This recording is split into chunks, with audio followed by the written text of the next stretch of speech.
Mysterious Card by Cleveland Moffett. Richard Burwell of New York will never cease to regret that the French language was not made a part of his education. This is why, on the second evening after, Burwell arrived in Paris, feeling lonely without his wife and daughter, who were still visiting a friend in London. His mind naturally turned to the theater. So, after consulting the daily amusement calendar, he decided to visit the Folies Bergère, which he had heard of as one of the notable sights. During an intermission, he went into the beautiful garden, where gay crowds were strolling among the flowers, and lights, and fountains. He had just seated himself at a little three-legged table with a view to, enjoying the novel scene, when his attention was attracted by a lovely woman, gowned strikingly, though in perfect taste, who passed near him, leaning on the arm of a gentleman. The only thing that he noticed about this gentleman was that he wore eyeglasses. Now, Burwell had never posed as a captivator of the fair sex, and could scarcely credit his eyes when the lady left the side of her escort, and turning back as if she had forgotten something, passed close by him and deftly placed a card on his table. The card bore some French words written in purple ink, but not knowing that language, he was unable to make out their meaning. The lady paid no further heed to him, but rejoining the gentleman with the eyeglasses, swept out of the place with the grace and dignity of a princess. Burwell remained staring at the card. Needless to say, he thought no more of the performance or of the other attractions about him. Everything seemed flat and tawdry compared with the radiant vision that had appeared and disappeared so mysteriously.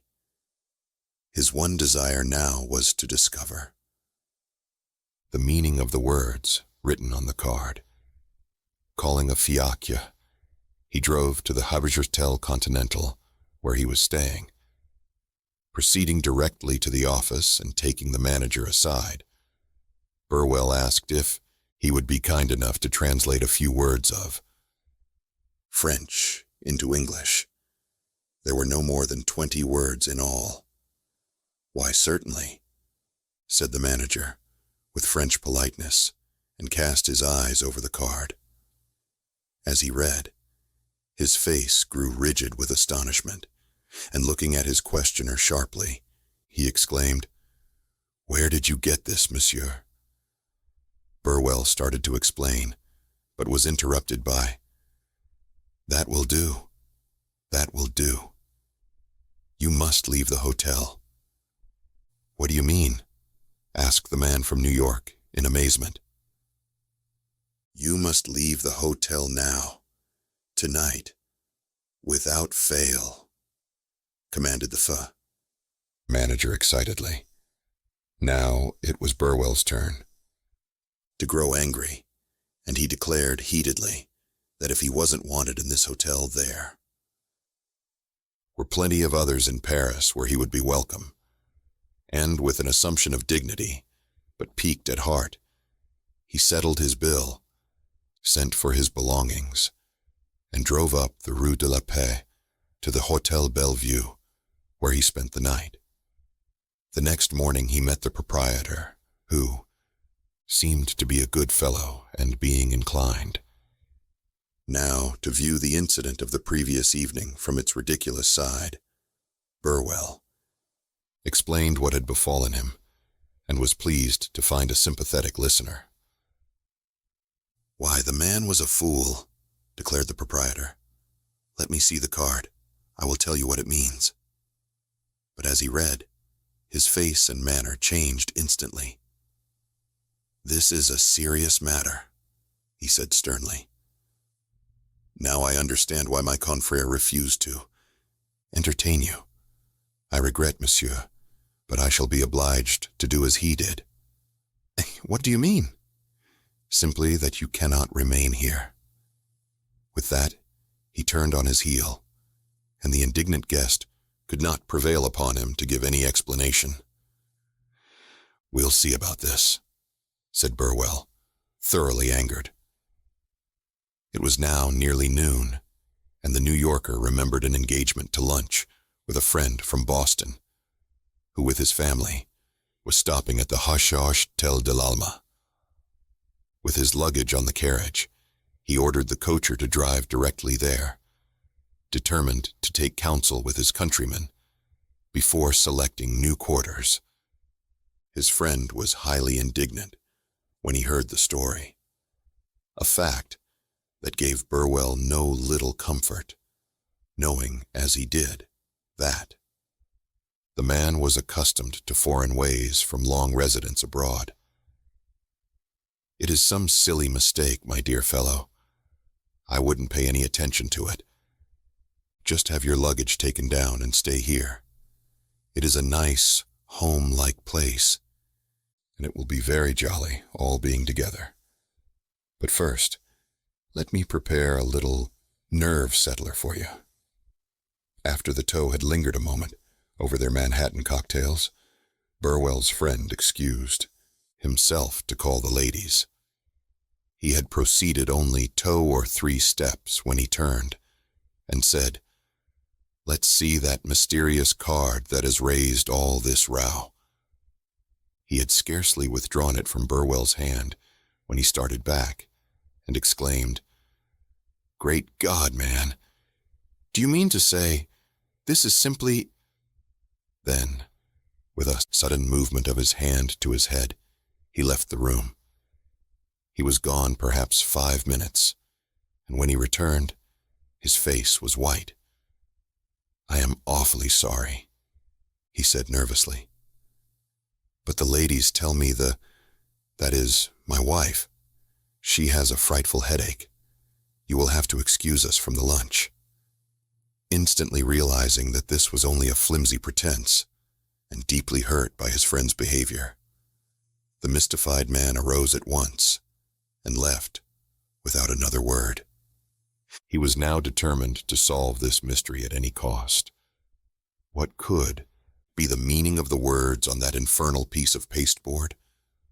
Profiting by his humiliating experiences, he took good care not to show the card to anyone at the hotel where he now established himself, a comfortable little place near the Grand Opera House. All through the afternoon, he thought of nothing but the card and turned over in his mind various ways of learning its meaning without getting himself into further trouble. That evening, he went again to the Folies Bergère in hope of finding the mysterious woman, for he was now more than ever anxious to discover who she was. It even occurred to him that she might be one of those beautiful nihilist conspirators, or perhaps a Russian spy, such as he had read of in novels, but he failed to find her, either then or on the 3rd, subsequent evenings which he passed in the same place. Meanwhile, the card was burning in his pocket like a hot coal. He dreaded the thought of meeting anyone that he knew, while this horrible cloud hung over him. He bought a French-English dictionary and tried to pick out the meaning, word by word, but failed. It was all Greek to him. For the first time in his life, Burwell regretted that he had not studied French at college, after various vain attempts to either solve or forget the torturing riddle. He saw no other course than to lay the problem before a detective agency. He accordingly put his case in the hands of an agent de la sûreté, who was recommended as a competent and trustworthy man. They had a talk together in a private room, and of course, Burwell showed the card. To his relief, his advisor at least showed no sign of taking offense. Only he did not, and would not explain what the words meant. "It is better," he said, "that Monsieur should not know the nature of this document for the present. I will do myself the honor to call upon Monsieur tomorrow at his hotel, and then Monsieur shall know everything." "Then it is really serious?" asked the unfortunate man. "Very serious," was the answer. The next 24 hours, Burwell passed in a fever of anxiety. As his mind conjured up one fearful possibility after another, he deeply regretted that he had not torn up the miserable card at the start. He even seized it, prepared to strip it into fragments, and so end the whole affair. And then his Yankee stubbornness again asserted itself, and he determined to see the thing out, come what might. After all, he reasoned, it is no crime for a man to pick up a card that a lady drops on his table. Crime or no crime, however, it looked very much as if he had committed some grave offense when, the next day, his detective drove up in a carriage, accompanied by a uniformed official, and requested the astounded American to accompany them to the police headquarters. "What for?" he asked. "It is only a formality," said the detective, and when Burwell still protested, the man in uniform remarked, "You'd better come quietly, monsieur. You will have to come anyway." An hour later, after severe cross-examination by another official, who demanded many facts about the New Yorker's age, place of birth, residence, occupation, etc., the bewildered man found himself in the conciergerie prison. Why he was there, or what was about to befall him, Burwell had no means of knowing. But before the day was over, he succeeded in having a message sent to the American legation, where he demanded immediate protection as a citizen of the United States. It was not until evening, however, that the Secretary of Legation, a consequential person, called at the prison. There followed a stormy interview, in which the prisoner used some strong language. He French officers gesticulated violently and talked very fast, and the secretary calmly listened to both sides, said little, and smoked a good cigar. "I will lay your case before the American minister," he said, as he rose to go, "and let you know the result tomorrow. But this is an outrage.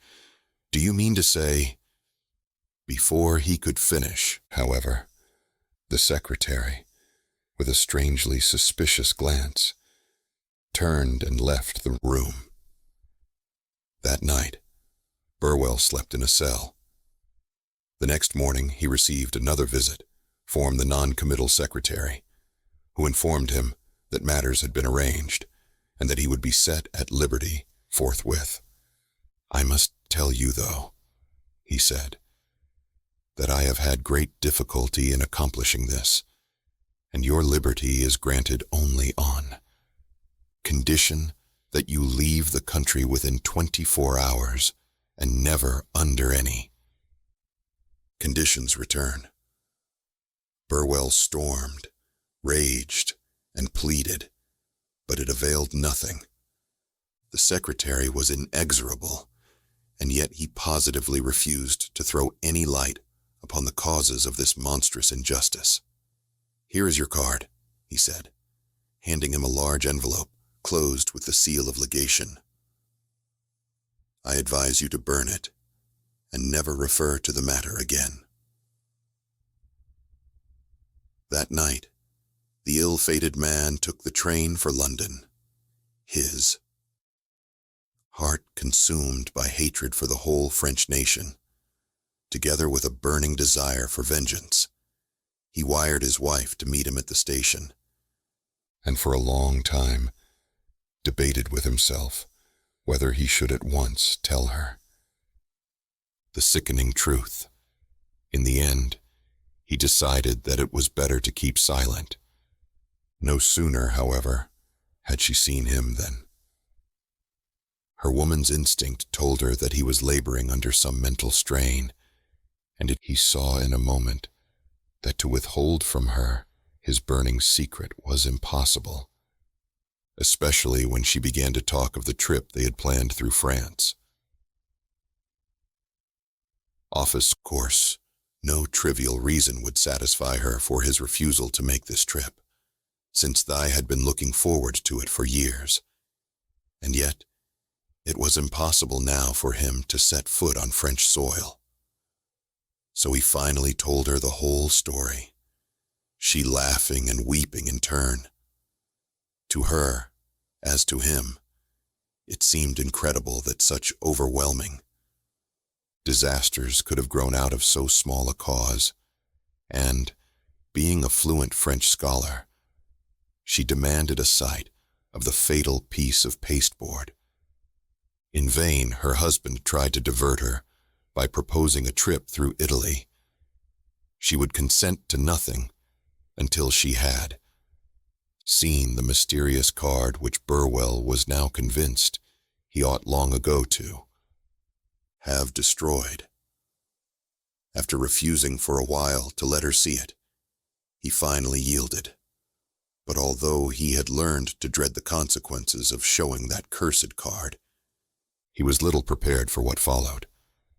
She read it, turned pale, gasped for breath, and nearly fell to the floor. "I told you not to read it," he said, and then, growing tender at the sight of her distress, he took her hand in his and begged her to be calm. "At least tell me what the thing means," he said. "We can bear it together. You surely can trust me." But she, as if stung by rage, pushed him from her and declared, in a tone such as he had never heard from her before, that never, never again would she live with him. "You are a monster," she exclaimed, and those were the last words he heard from her lips. Failing utterly in all efforts at reconciliation, the half-crazed man took the first steamer for New York, having suffered in scarcely a fortnight more than in all his previous life. His whole pleasure trip had been ruined. He had failed to consummate important business arrangements, and now he saw his home broken up and his happiness ruined. During the voyage, he scarcely left his stateroom, but lay there, prostrated with agony. In this black despondency, the one thing that sustained him was the thought of meeting his partner, Jack Eveleth, the friend of his boyhood, the sharer of his success, the bravest, most loyal fellow in the world. In the face of even the most damning circumstances, he felt that Eveleth's rugged common sense would evolve some way of escape from this hideous nightmare. Upon landing at New York, he hardly waited for the gangplank to be lowered before he rushed on shore and grasped the hand of his partner, who was waiting on the wharf. "Jack," was his first word. "I am in dreadful trouble, and you are the only man in the world who can help me." An hour later, Burwell sat at his friend's dinner table, talking over the situation. Eveleth was all kindness, and several times as he listened to Burwell's story, his eyes filled with tears. "It does not seem possible, Richard," he said, "that such things can be, but I will stand by you. We will fight it out together, but we cannot strike in the dark. Let me see this card. There is the damned thing, Burwell said, throwing it on the table. Evelyn opened the envelope, took out the card, and fixed his eyes on the sprawling purple characters. Can you read it? Burwell asked excitedly. Perfectly, his partner said. The next moment he turned pale, and his voice broke. Then he clasped the tortured man's hand in his with a strong grip. Richard, he said slowly, if my only child had been brought here dead, it would not have caused me more sorrow than this does. You have brought me the worst news one man could bring another. His agitation and genuine suffering affected Burwell like a death sentence. Speak, man, he cried. Do not spare me. I can bear anything rather than this awful uncertainty. Tell me what the card means. Evelyn took a swallow of brandy and sat with head bent on his clasped hands. No, I can't do it. There are some things a man must not do. Then he was silent again, his brows knitted. Finally he said solemnly, No, I can't see any other way out of it. We have been true to each other all our lives. We have worked together and looked forward to never separating. I would rather fail and die than see this happen. But we have got to separate, old friend. We have got to separate.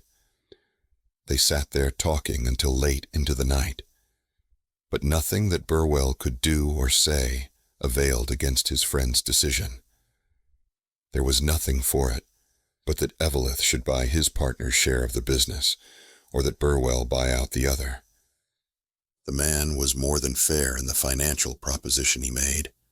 He was generous, as he always had been, but his determination was inflexible. The two must separate, and they did.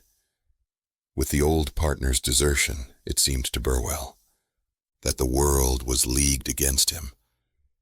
It was only 3 weeks from the day on which he had received the mysterious card.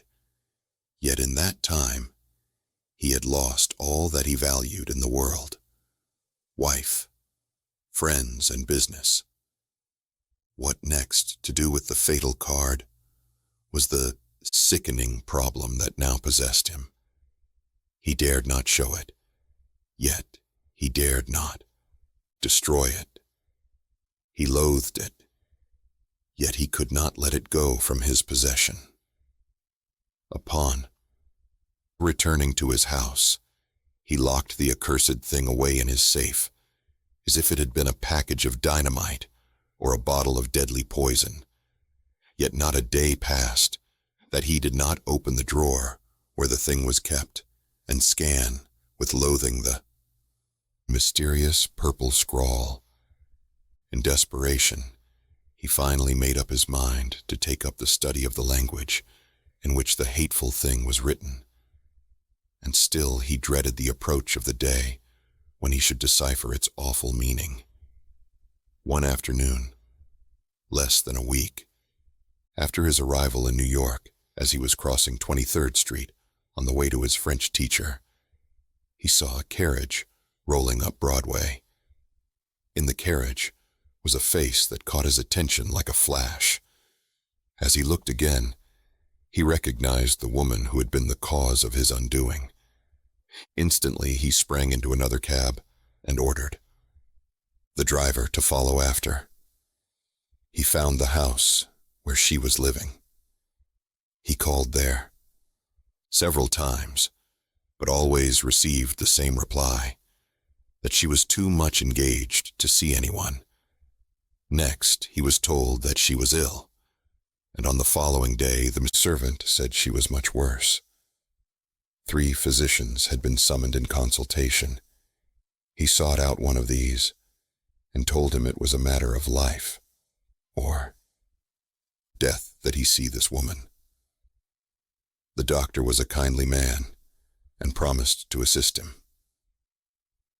Through his influence, it came about that on that very night, Burwell stood by the bedside of this mysterious woman. She was beautiful still, though her face was worn with illness. "Do you recognize me?" he asked tremblingly as he leaned over the bed, clutching in one hand an envelope containing the mysterious card. "Do you remember seeing me at the Folies Bergère a month ago?" "Yes," she murmured, after a moment's study of his face, and he noted with relief that she spoke English. "Then for God's sake, tell me, what does it all mean?" he gasped, quivering with excitement. "I gave you the card because I wanted you to... Here a terrible spasm of coughing shook her whole body, and she fell back exhausted. An agonizing despair tugged at Burwell's heart. Frantically snatching the card from its envelope, he held it close to the woman's face. "Tell me, tell me." With a supreme aort, the pale figure slowly raised itself on the pillow, its fingers clutching at the counterpane. Then the sunken eyes fluttered, forced themselves open, and stared in stony amazement upon the fatal card, while the trembling lips moved noiselessly, as if in an attempt to speak. As Burwell, choking with eagerness, bent his head slowly to hers, a suggestion of a smile flickered across the woman's face. Again the moth quivered. The man's head bent nearer and nearer. To hers, his eyes riveted upon the lips. Then, as if to aid her in deciphering the mystery, he turned his eyes to the card. With a cry of horror, he sprang to his feet, his eyeballs starting from their sockets. Almost at the same moment, the woman fell, heavily upon the pillow. Every vestige of the writing had faded. The card was blank. The woman lay there dead.